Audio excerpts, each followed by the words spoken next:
तो आज मैं रिकैप करूंगा सन 2022 में आई स्पेन की एक horror mystery film the wasteland को, जिसे डायरेक्ट किया है डेविड कैसाडीमेंट ने। इस फिल्म में एक ऐसा शैतान दिखाया गया है जो कि डर के ऊपर जीता है। मतलब आप जितना ज्यादा डरोगे वो उतना ही ज्यादा स्ट्रोंग होगा। तो अब बाकी की बात हम करेंगे वीडियो के अंदर, तो आराम से बैठिए और इसे एंजॉय कीजिए। तो इस फिल्म की शुरुआत में हम एक ऐसे घर को देखते हैं जो कि एक सुनसान और वीरान जगह पर बना हुआ था। इस घर के आसपास किसी भी इंसान का नामो निशान नहीं था सिवाय इस घर के फैमिली मेंबर्स के। एंड इस फैमिली में ये टोटल 3 मेंबर्स थे। एक बच्चा जिसका नाम था डिएगो, उसकी मॉम लूसिया एंड उसके डैड सल्वाडोर। डिएगो जो था वो एक कमजोर और डरपोक बच्चा था। बाथरूम जाने के लिए भी वो अपने मॉम या डैड को अपने साथ लेकर जाता था। और ये बात डिएगो के डैड को बिल्कुल भी अच्छी नहीं लगती थी कि वो इतना ज्यादा डरपोक है। इसलिए अगले दिन सल्वाडोर एक रैबिट को मारता है जो कि डिएगो का पेट था, और उसे भी मारने के लिए कहता है कि बेटा तुम भी मारो ताकि उसका डर कम हो सके। लेकिन डिएगो ऐसा नहीं कर पाता और उसके हाथ से वो रैबिट छूटकर भाग जाता है। अब यहाँ पर रैबिट भी सोच रहा होगा कि भागो यहाँ से, पागल होगी ये पूरी फैमिली। अब यहाँ पर डिएगो पोल्स के पास आकर रुक जाता है जो कि उसके फादर ने वहाँ पर लगाए थे, क्योंकि उस वक्त स्पेन में युद्ध के हालात बने हुए थे। एंड सल्वाडोर का मानना था कि पोल के दूसरी तरफ बुरे इंसान रहते हैं जिनके दिल में बिल्कुल भी रहम नहीं है। एंड इसी कारण वो सब इतनी दूर वीरान जगह पर रह रहे थे ताकि वो इस युद्ध से बच सके। अब एक दिन जब डिएगो का बर्थडे आता है तो उसके फादर उसे एक गन गिफ्ट करते हैं जिस पर डिएगो का नाम लिखा हुआ था, और साथ ही वो डिएगो को गन चलाना भी सिखाता है। लूसिया भी डिएगो को एक गिफ्ट देती है जिसमें एक कैन टेलीफोन था, और ये देखकर डिएगो काफी खुश होता है और उससे खेलने लगता है। उसका बाप भी ये सोचने लगता है कि भोंदू का भोंदू ही रहेगा ये। अब रात को लूसिया डिएगो को डरावनी कहानियां सुना रही होती है जिसे सुनकर डिएगो काफी खुश होता है। अब वैसे तो ये काफी डरपोक है, लेकिन इसे डरावनी कहानियां सुनने में बड़ा मजा आता है। ऊपर से अपनी मोम से डिमांड करता है चुड़ैल वाली कहानी सुनने की, घोंचू कहीं का। खैर अब सल्वाडोर बीच में ही इन्हें रोककर अपनी कहानी सुनाने लगता है कि हमारी दुनिया में एक शैतान है जिसकी कद काठी काफी लंबी है और वो हड्डियों के ढांचे से बना हुआ है। उसकी आंखों की जगह 2 काले गड्ढे हैं, लेकिन फिर भी वो तुम्हें साफ साफ देख सकता है, और वो उन लोगों का शिकार करता है जो सबसे ज्यादा डरते हैं। मतलब तुम जितना डरोगे वो उतना ही स्ट्रोंग होगा। और ये शैतान कोई कहानी नहीं है बल्कि हकीकत है। अब उसके आगे बताने से पहले ही लूसिया डिएगो को अपने साथ वहां से ले जाती है, क्योंकि वो नहीं चाहती थी कि वो ऐसी कहानियां सुने। अगली सुबह डिएगो और उसके फादर जब लेक के पास होते हैं तो उन्हें वहां पर एक नाव दिखाई देती है जिसमें सल्वाडोर को एक आदमी दिखता है जिसकी काफी बुरी हालत हो रखी थी। उसे देखने पर ऐसा लग रहा था कि उस आदमी ने खुद की ही गर्दन काटकर सुसाइड करने की कोशिश की है। सल्वाडोर उसे अपने साथ ले जाता है और उसकी मरहम पट्टी करता है। अब अगले दिन उस आदमी को होश आता है और वो डिएगो के पास जाकर उसे बाहर की ओर इशारा करते हुए कुछ बताने की कोशिश करता है। डिएगो इससे पहले कि कुछ समझ पाता वो वहां पर पड़ी गन को उठाता है और खुद को शूट कर लेता है, जिससे उसकी वहीं पर मौत हो जाती है। और ये सीन वाकई में काफी ज्यादा क्रीपी था, क्योंकि इसका पूरा भेजा निकलकर बाहर आ जाता है। अब ये सब होने के बाद लूसिया सल्वाडोर पर गुस्सा करती है कि तुम्हें इसे यहाँ पर नहीं लाना चाहिए था, इसे उठाओ और वापस नाव में छोड़ाओ।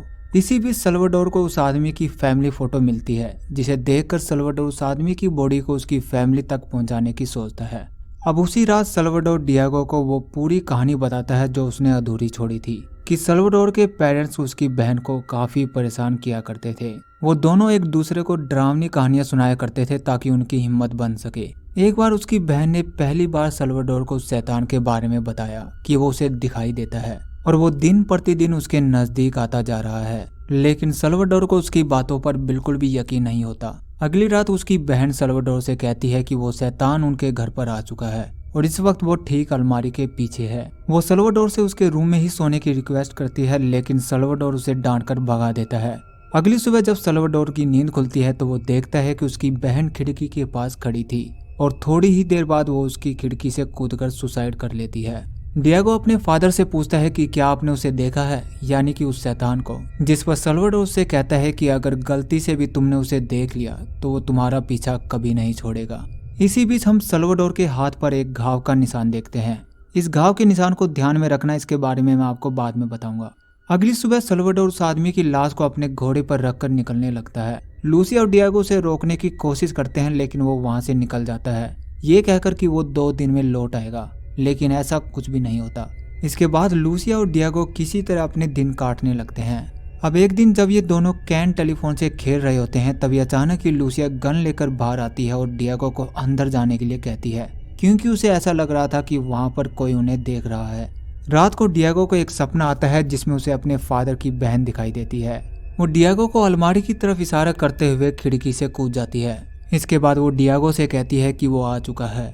अब डिनर के वक्त अचानक ही लूसिया डियागो से गन लाने के लिए कहती है और खिड़की की तरफ लगातार शूट करने लगती है, ये कहते हुए कि वो वहां पर छुपा हुआ है।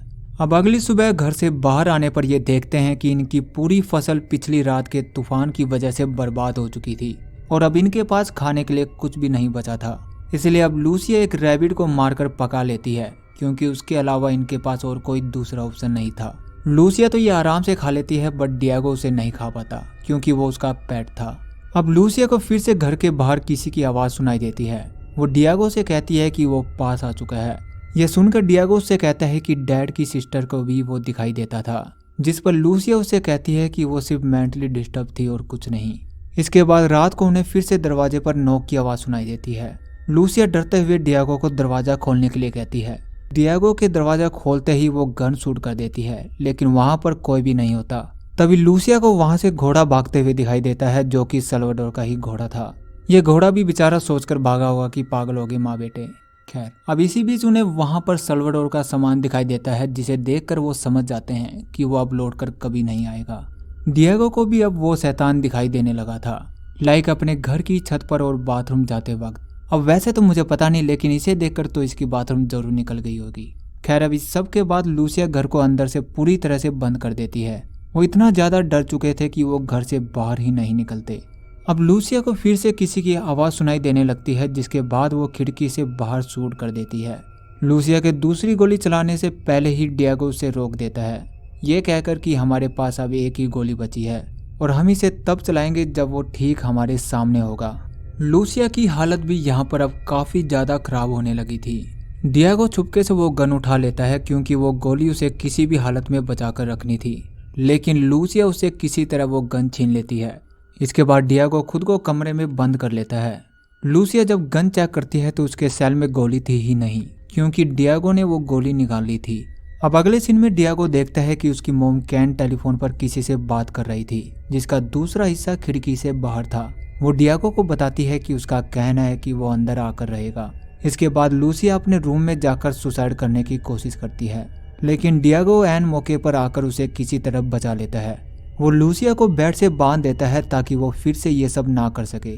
तभी उसके पास वो कैन टेलीफोन लुढ़कता हुआ आता है। जब उसे कान पर लगाता है तो उसे उसमें से अजीब सी आवाज़ें सुनाई देती है, जिसे सुनकर वो काफ़ी ज़्यादा डर जाता है। वो जल्दी से लूसिया को खोलता है और वो दोनों छुप जाते हैं। डियागो की नज़र जैसे ही इधर से उधर होती है तो लूसिया वहाँ से गायब हो जाती है। डियागो अपनी मोम को ढूंढता हुआ एक रूम में पहुँचता है, जहाँ पर उसे लूसिया के सिर्फ कटे हुए बाल दिखाई देते हैं। लूसिया लाल ड्रेस पहनकर एक कोने में बैठी हुई थी। वो डियागो को देखकर कहती है कि हमारे पास बैठो, यानी कि वो जो कोई भी था वो उनके घर पर आ चुका था और इस वक्त वो ठीक लूसिया के साथ ही बैठा था। अब ये सब देखकर डियागो अपनी मोम को बाथरूम के बहाने उठाकर अपने साथ बाहर ले जाने की कोशिश करता है, लेकिन लूसिया उसे बाहर की तरफ धक्का दे देती है, ये कहकर कि उसे मेरी ज़रूरत है, और वो दरवाज़ा बंद कर देती है। डियागो किसी तरह कुल्हाड़ी से गेट को तोड़कर अंदर आ जाता है, लेकिन तब तक काफ़ी देर हो चुकी थी। लूसिया ने एक नाइफ से अपनी गर्दन काट ली थी, हालांकि अभी भी वो जिंदा थी। इसी बीच डियागो को पहली बार वो शैतान दिखाई देता है, जो कि वाकई में वैसा था जैसा सल्वाडोर ने उसे बताया था। डियागो उसे देखकर काफ़ी ज़्यादा डर जाता है, लेकिन अपनी मोम की हालत देखकर उसका सारा डर भाग जाता है। वो शैतान के सामने खड़ा हो जाता है, उसे वहाँ से जाने के लिए कहता है। वो शैतान भी अब पीछे हटने लगता है, क्योंकि डियागो का डर अब बिल्कुल ख़त्म हो चुका था। एंड मौका पाकर डियागो उस शैतान पर शूट कर देता है, लेकिन वो फिर भी नहीं मरता। जिसके बाद डियागो लूसिया को घर से बाहर ले आता है और पूरे घर में आग लगा देता है। इसके बाद वो लूसिया को किसी तरह लेक के पास ले आता है, लेकिन तब तक उसकी मौत हो चुकी थी। इसके बाद वो अपनी मोम की बॉडी को रिस्पेक्टफुली लेक में तैरा देता है। एंड आखिर में हम देखते हैं कि डियागो के हाथ पर भी ठीक वही निशान बन जाता है जो कि सल्वाडोर के हाथ पर बना हुआ था। और इस घाव का मतलब साफ था कि सल्वाडोर को भी वो शैतान दिखाई देता था, लेकिन वो उससे डरता नहीं था, जिस वजह से वो उसका कुछ भी नहीं बिगाड़ पाया था। और वो डियागो का भी डर इसीलिए ख़त्म करना चाहता था ताकि वो शैतान उस पर हावी ना हो सके। और आखिर में ऐसा हुआ भी, लेकिन उसकी मोम के जरिए। और रही उस नाव वाले आदमी की बात, जहाँ तक मुझे लगता है शायद उसने भी उस शैतान को देख लिया होगा और डर के मारे उसने खुद की ही गर्दन काट ली थी। अब आखिर में हम देखते हैं कि वो शैतान डियागो के ठीक सामने खड़ा था, मतलब कि वो अभी भी मरा नहीं था और वो अब हमेशा डियागो के साथ ही रहेगा। और इसी के साथ होता है इस मूवी का दी एंड।